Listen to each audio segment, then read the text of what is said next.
quick video on Gradebook Setup. So once you're logged in to Information Now, you want to go to the Classroom tab and then Gradebook, and then you want to go to the course you want to set up your gradebook for. I'm going to choose this one. And then I need to set up things like categories and how my grades are averaged and things like that. So to do that, I'm going to go under the Manage tab, click Categories, and then the blue plus sign, and then you would type in your category name. So I might have test, and I want to drop the lowest test grade and test count 35%.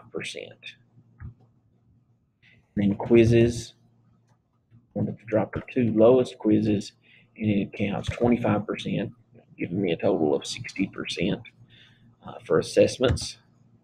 And then practice,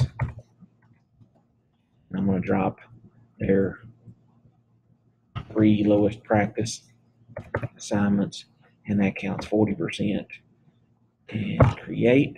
Once I'm done, just hit cancel, and we see all 3 of those.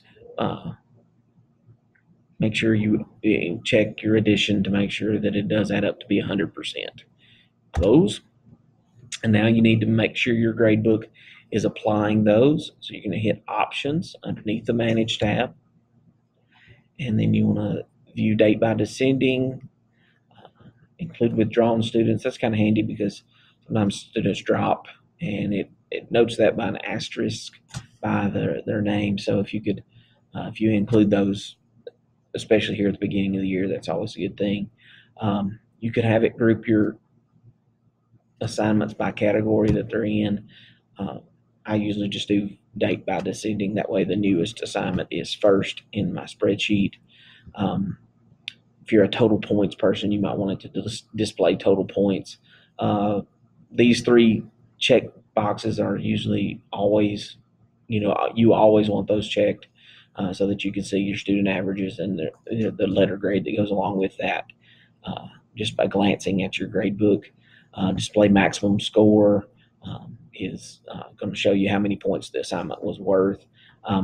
Averaging method, this is fairly important. You need category average or category points. Differences in those would be category average converts everything to a 100-point scale and then averages the grades. The category points, something out of 5 points is going to count less weight than something out of 20 points would, where if it's category average, those 2 assignments are worth the exact same amount. And another advantage to points is that if you want to have an extra credit assignment, you can make the assignment worth 0 points as a maximum score, and then any points that you put in that column apply to that category as extra credit points. You cannot do that with category average. So there is an advantage to category points. If everything you do is out of 100 points, doing category points is not going to affect your grades.